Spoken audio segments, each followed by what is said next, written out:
이번 강의는 척추의 모든 문제에 대해서 이렇게 척추가 틀어지고 아프고 뭐 디스크라든지 통증이 발생하고 이런 여러 가지 척추의 근육이 아프고 척추의 디스크가 순환이 이렇게 뭐 절려서 다리가 절리고 손이 절리고 그런 척추로 인해서 발생할 수 있는 부분에 대해서 이제 한번 이해하는 시간을 가지겠습니다. 좀 전반적으로 이해를 잘 하셔야 되는데 척추가 일단은 틀어지는 이유에 대해서 일단 정확하게 아셔야 돼요. 그래야 어떻게 해서 자기가 조절할지 항상 이유가 나와야 되거든요. 그래서 일단은 그 이유 중에 가장 그냥 기본적인 이유는요, 잘못된 어떤 자세에 대해서 이렇게 발생합니다. 일단 가장 크게 영향을 주는 자세 중에요, 어떤 생활 자세도 있을 수 있습니다. 생활 자세가 어떤 거냐면은 사람들이 제가 이렇게 원래 척추라는 게요, 제가 이렇게 옆으로 서면요, 자세가 이렇게 돼요. 제가 척추가 이렇게, 제 배고요, 이게 배부분이 이게 등이에요. 예. 그러면은 이게, 이제, 허리죠, 얘는 허리고, 이 부분이 등이 되겠죠? 예, 이렇게 가면 목 뒤에요, 맞죠? 이해되시죠? 이렇게 되는데, 이 각이 30도, 요거가 이렇게 30도, 이렇게 15도, 서양에서 보는 가장 이상적인 각이 이렇게 형성이 됩니다. 그런데 이제 보통의 문제는 자연스럽게 이렇게 형성이 돼 위에서 있는 게를 구조적인 어떤 내 몸도 들고 무거운 걸 들어도 이렇게 하면 하중을 잘 견뎌내는데 대부분의 잘못된 생활 자세에서 특히 뭐로 인해서 발생하냐면요, 척추를 발생시킬 때는 항상 뼈가 이렇게 있던 30도, 15도를 가지면 큰 문제가 발생하지 않습니다. 대부분은. 근데 대부분 발생하는 게 이게 뒤로 밀려나면서부터 특히 목쪽도 이렇게 평행해지죠. 일자목이라든지 일자목이 될 때 아니면 허리가 평행해질 때 이렇게 이쪽 방향에서 이렇게 갈 때 그럼 이렇게 가는 행위가 뭡니까? 잘못된 생활 자세 중에서요. 보통 이렇게 제가 설 때 꾸부정하게 계속 앉아있고 의자에도 꾸부정하게 이래가 컴퓨터를 치고 뭐 꾸부정하게 일하고 이런 어떤 자세를 하면은 당연히 척추라는 거는 이렇게 이 척추를 이해를 해보면요, 척추는 인대가 잡고 있고 이렇게요. 이 안에 디스크라고 해가지고 물렁뼈가 들어있겠죠, 안에. 이렇게 잡아져 있고. 그렇다고 이 척추가 서냐고요. 그러지 못하니까 이 근육이라는 놈들이 이렇게 척추를 다 이렇게 엄청나게 해볼 그림을 보면요, 각자를 잡고 있고 또 두 개를 잡고 있고 세 개 연결되어 있고 이런 식의 어떤 과정을 거쳐서 내 척추가 지금 내 몸에 이 통이 완벽하게 옆에 근육이 다 감싸서 둥글게 이렇게 다 감싸서 지금 제 척추가 이렇게 서 있을 수 있는 거죠. 이게 부실하게 되어 있으면 이게 꺾이면 못 일어나잖아요. 그러니까 그 척추 다 바르고 안 바르고의 가장 기본은 일단 옆에 있는 근육 상태가 어떠냐에 따라서 생각을 하시는 게 가장 먼저죠. 그래서 내가 잘못된 자세로 인해서 그 근육을, 이 말은 이렇게 잘 잡고 있는데 안에서도 잘 잡고 있고 옆에서도 잘 잡고 있는데 이게 잘 잡고 있는 척추가 약간 이렇게 C자로 잡고 있었단 말이에요, 근육들이. 그런데 제가 예를 들어서 꾸부정하게 계속 이렇게 지내면요, 이쪽은 어떻게 됩니까? 이쪽 근육은 이완돼요, 이완. 늘어나요. 계속해서 늘어나게 되거든요. 그러면은 이거는 수축되잖아요. 그러면은 근육의 비가 생기죠. 근육의 변화가 잘못되면은 근육의 변화가 생기면은 근육의 변화가 한번 형성되고 나면은 그 척추는 그 근육의 변화에 의해서 형성이 되거든요. 그래서 제가 이렇게 꾸부정한 자세를 계속 취한다는 말은 처음에는 꾸부정한 자세를 취해도 이렇게 움직이면요, 근육의 비는 그때는 처음에 변하지 않았기 때문에 원래 몸 상태로 다시 바로 서면요, 이 각도로 돌아가요. 그런데 수십 번의 며칠, 몇 달 어떤 꾸준한 작업으로 인해서 근육의 비가 천천히 이렇게 밀려나는 거죠, 뒤로 이렇게 밀려나집니다. 습관에 의해서 근육이 변하면서. 그러면서 형성이 되죠. 그럼 이렇게 형성된 걸 다시 이렇게 바꾸고 싶다. 그럼 자세를 열심히 바꿔서 근육의 비를 변화시켜줘야 되는 거죠. 그래서 어려운 거예요. 변화되기도 어렵겠지만 오래 걸려요. 근데 그만큼 변화를 되는 거는 잘못된 습관에 대해서 변화를 시키는 거는 뭐 대충 지내면 아무 때나 지내면 변하잖아요. 그런데 이거를 이렇게 좋게 만드는 건 엄청난 시간이 걸린다는 거죠. 올바른 자세를 취해서. 그래서 요즘은 워낙 잘 나와 있으니까 요가라든지 아니면 척추에 대한 어떤 바른 자세에 대한 그런 어떤 책자들을 보면서 내가 이렇게 생활 자세를 이렇게 바로 하는 게 가장 필요합니다. 그래서 그런 난주 또 다른 부분 할 때 제가 다시 또 구체적으로 할 건데 이런 잘못된 자세로 인해서 후방이 되면서 발생을 하고요.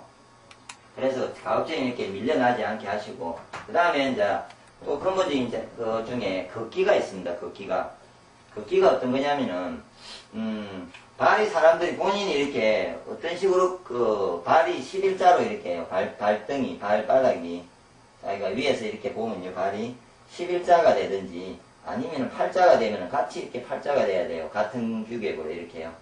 예? 이 같은 규격으로 8자가 되어지면 되는데 어떤 식이냐면 이런 사람이 이렇게 됐어요. 그럼 이 각하고 이 각이 엄청 길잖아요. 예? 예를 들어서 이렇게 됐을 때 어떤 현상이 발생을 하겠습니까? 습관이 이렇게 걷는 사람이 있어요. 그 길을 계속 걸을 때마다 서 있을 때마다 그걸 직접 자기 다리가 어떤지를 알려면요 다리에 의식을 하지 말고 눈을 감고 제자리 걸음을요 이렇게 한 1분 이상을 가만히 생각 없이 하고 자기가 자꾸 생각이 의식이 되면 일자를 하려고 하거든요. 그리고 의식 없이 하고 있다가 딱 가만히 수독 딱 해보면 자기 다리 모양이 딱 나와요. 예. 그러면은 자기 모습을 이제 대충 알 수 있는데 극단적인 예로 제가 쉽게 이야기 드리면 다리를 이렇게 자기가 한쪽 다리는 이렇게 하고 한쪽 다리는 완전히 수직으로 가지고 해보시면은요 예. 어떤 문제가 발생하냐면은 직접 이렇게 예를 들어서 해보시면요 이쪽 다리가 골반에 이렇게 다리가 연결되어 있거든요. 네, 이렇게 골반에. 그런데 이렇게 있다가 제가요 이쪽 다리를 90도로 딱 하는 순간에 순간에 이쪽 다리가 짧아져요. 그래서 이쪽 다리에 하중이 갑자기 없어져요. 내가 땅에는 돼 있는데 이쪽에 모든 힘이 다 들어가 있다고요. 그래서 이쪽 다리에 아까처럼 선처럼 똑같은 하중을 하려면 약간 이래서 내가 몸이 꼭 피사의 삽처럼 삐딱하게 이렇게 돌아가야 된다고요. 그럼 요 안에서 이렇게 잡히는 자리가 요 있을 때는 위에 잡히고 있다가 아래쪽에 잡혀 있다가 다리가 이렇게 돌면은 이 안쪽이 자리 잡으면서 위로 올라가면서 자리가 잡혀요. 그거는 뼈를 보면 아는데 하여튼 해보면 알잖아요. 그렇게 잡혀있기 때문에 그러면 예를 들어서 그렇다는 말은 누가 이렇게 극단적인 팔자를 제가 그렸잖아요. 그렸는데 그 팔자가 아닌데 약간의 경우가 있어도 이쪽 다리가 짧잖아요. 네. 짧게 가잖아요. 그러면은 내가 보세요. 이쪽이 팔자예요. 그래서 약간 짧아요. 그러면은 얘가 약간 이렇게 옆으로 가 있어요. 그럼 제 눈이 이렇게 돼 있습니다. 눈이 기준이에요. 눈이 이렇게 돼 있기 때문에 저는 눈이 어지러워요. 그래서 눈을 바로 하려고 이렇게 서야 돼요. 몸은.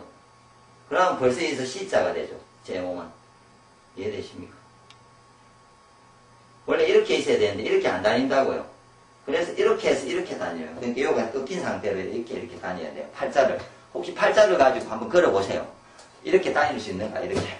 절대 이렇게 못 다니거든요. 그럼 내 몸은 이렇게 다녀야 돼요. 이렇게 다니는 게 편해요. 그럼 이쪽에 하중이 이쪽으로 이렇게 꺾여서 들어가는 걸 직접 느낄 수 있거든요. 그런데 지금 워낙 습관이 돼서 잘 모르는 거죠. 갑자기 꺾인 지금 내가 좋을 때를 해보면 아는데 그러면은 혹시나 이제 잘못된 자세도 있는데 걷기를 이제 조절을 해라는 거죠. 그래. 11자로 걷는 연습, 마사이 걷는 연습도 하는데 그건 놔두고 예를 들어서 러닝머신에 어디 가서 있어. 러닝머신이 있으면은 그 러닝머신을 그냥 무작위로 이렇게 한다고 운동이 되는 게 아니고요. 예를 들어서 그 러닝머신에다가 11자를 이렇게 일자로 줄을 이렇게 안에다가 설치를 해놨고 보이게 페인트를 칠하든 테이프를 붙이든 하여튼 붙여놨고는 자기가 이렇게 걷잖아요. 그럴 때 모든 의식을 한 30분이고 1시간이고 그 러닝머신에다가 의식을 집중해야 돼요. 그러면서 계속 11자가 되게 이렇게 빠른 속도를 걷든 달리든 달리는 거 그렇죠. 그러니까 빨리 걷든 하여튼 그렇게 해서 습관이 한 며칠이고 한 달이고 이렇게 가잖아요. 그럼 러닝머신 하면서 몸도 강하게 좋아지겠죠. 걷는 운동을 많이 하니까. 그러면서 자연스럽게 걷는 과정에서 이 몸은 이렇게 내가 걸으면은 알아서 위에가 다시 이렇게 꺾여있던 놈이 꺾여있던 게 잘 걸으면 이렇게 바로 서게 되거든요. 그건 해보시면 알아요. 그래서 아마 한 달, 2달 이렇게 열심히 자기 의식을 가지고 했다면은 이후에 다시 이제 눈을 감고 이렇게 제자리 걸음을 걷다가 가만히 딱 서보면 11자가 돼 있는 거죠. 양쪽이 균형이 맞으면 언제부터 걷는 거는 일단 해결된 거예요. 그렇게 해서 걷는, 이렇게 사람들은 참 걷기 운동을 많이 하거든요. 척추가 나쁘면 걸으라 뭐 이렇게 하는데, 걷기 운동을 많이 하는데 문제가 되는 이유는 걷기를 하긴 하되 11자를 걷지 않고 계속 더 8자를 걸으면은 더 몸이 이상해질 수도 있다는 거죠. 그래서 11자가 되게 해서 걷는 연습을 꼭 하셔야 됩니다. 그렇게 하면은 아마 좀 있으면 허리가 많이 편해지는 걸 느끼십니다. 그런 이유가 있고요. 일단 또 다른 거는 이제 일단 2번 놔두고 제가 쓰는 것 중에 외부적 충격으로 인해 가지고요. 예를 들어서 교통사고로 인해서 그거는 이해되시죠? 누가 이렇게 교통사고로 인해 가지고 제가 충격을 받아서 확 많이 심하게 틀어졌습니다. 예, 혹시나 심하게 틀어져서 그런 부분이 생기는 거는 제가 예를 하나 드릴게요. 그러면은 누가 이제 제가 보통 이렇게 차를 몰고 가는데 뒤에서 받았습니다. 보통 앞에서 받을 때는 목을 잘 안 다치거든요. 근데 뒤에서 받으면은 보통 이게 의자가 뒤에 이렇게 목이 등받이가 한참 뒤로 가 있을게 사람들은 해놔요. 그러면 어떻게 되냐면요. 한참 꺾여요. 순간적으로. 이렇게 꺾이거든요. 휘청하고 또 그 탄력에 의해서 쿵 받으니까 앞으로 거의 뭐 꼬그라지죠. 그러면은 이 앞과 꼬그라질 때 뒤에 근육이 어떻게 됩니까? 순간적으로 터지진 않고요. 늘어나요. 이해되세요? 예를 들어서 앞에 이 부분과 뭐 뒤에 하여튼 이 부분이 늘어났단 말이에요. 제가 이완이 됐어. 이완 많이. 그럼 이게 비대가 이쪽과 이쪽의 비대가 원래 100대 100이라는 비대가 맞았는데 예? 이쪽이 80이 되고 이쪽이 80이 됐다고요. 그러면 어떤 식이 되겠어요? 보세요. 이가 80이 되면은 이쪽은 상대적으로 이쪽은 긴장감이 좋으니까 이쪽은 긴장감이 없어요. 그러면은 척추가 이렇게 쪼이면 벌어지게 돼 있어요. 이렇게 비대가 깨지면요. 그러면 이 부분이 C로 되게 돼 있어요. 이 부분이 C로. 예? 그럼 이쪽이 문제가 되니까 이쪽이 C가 되게 돼 있어요. 이렇게 C로. 그러면 척추가 목이 갑자기 이 상태에서요. 예? 이렇게 돌아가게 돼 있어요. 네, 목이 11자였는데 멀쩡하게 11자였는데 예? 옆에서 보면 11자인데 충격을 받은 순간부터 해서 한 놈을 더 튀어나오고 하나 더 이렇게 들어가지는 모습으로 간다고요. 그런데 보시면은 충격을 받고 나서 특히 교통사고 때문에 혹시 합의를 천천히 하는 이유가 그건데요. 한 달 분간을 두드려야 되는데 이전에도 제가 고객이 이제 왔어요. 저한테 한 달 후에 갑자기 구토가 나온다 이거죠. 이전에는 멀쩡했는데 그 말은 늘어나고 나서요. 늘어났다고 해서 갑자기 그 구조로 안 바뀌어요. 천천히 뼈가 바뀌어요. 이해 안 되면서. 그러면 천천히 팽팽했다가 천천히 이 곡선이 형성되면서 어느 선을 넘어서니까 이렇게 넘어서면 어떻게 되는 줄 아세요? 이 디스크가 이렇게 이 디스크가 안에 있잖아요. 그런데 그럼 제가요. 예를 들어서 이제 뼈가 위에가 이렇게 되고 극단적인 예로 이렇게 되면요. 뼈가요. 두 개가. 그럼 이건 좁아져서 이렇고 이쪽은 튀어나와요. 이렇게. 이쪽이 튀어나와요. 그러면 이 신경을 혹시나 건들 때가 있습니다. 많이 튀어나오기 때문에.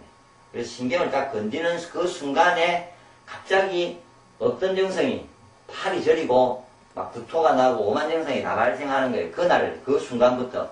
그러니까 저리기 그 전날까지는 아무리 변화가 있어도 표가 안 나잖아요. 전혀 안 나다가 표가 나는 거죠. 그러니까 그게 한 달 후에 발생이 될 수가 있다는 거죠. 그래서 혹시나 장애했을 때 그런 거를 염려해 두셔야 돼요. 지금은 괜찮다가 아니라 한 달, 두 달 몸은 척추는 진행을 하는 거죠. 그러면 이것도 마찬가지로 어떻게 고치냐면요. 이쪽과 이쪽의 근육비를 맞춰주는 게 원래 근본적인 답이에요. 자기가 노력을 해서 비비든 만지든 운동을 하든 해서 그 근육을 이게 신축되니까 이쪽을 늘리는 연습을 해주고요. 이쪽은 이렇게 충격을 안 주고 조심조심하면서 이쪽 비를 늘린다든지 하여튼 마사지를 한다든지 너무 심할 경우에는 교정을 해야 되겠죠. 뭐 어디 가서 척추를 만지다든지 그랬을 때 외부적 충격이 있을 때는 제가 보기에 교정이라는 게 척추 교정이라는 게 좀 승립이 될 수 있어요. 약간 필요할 수도 있는데 대부분은 아까 잘못된 자세를 갖고도 병원에 가면요 디스크를 이렇게 제 척추를 찍어요. 그럼 척추가 바른 사람은 없어요. 바르면은 웃긴 거예요. 신이에요. 그럴 수는 없어요. 전부 다 조금씩 틀려요. 그렇기 때문에 본인이 아프다고 병원에 가서 말하는 그 순간에는 누군가는 추정을 해야 되기 때문에 그러면 어디가 찍어보고는 이쪽이 많이 틀려서 그것 때문에 그럴 겁니다라고 이야기를 해서 그거를 이제 병으로 만들 수도 있다는 거죠. 그런데 문제는 유예 때 갖다 한번 설명을 드릴게요.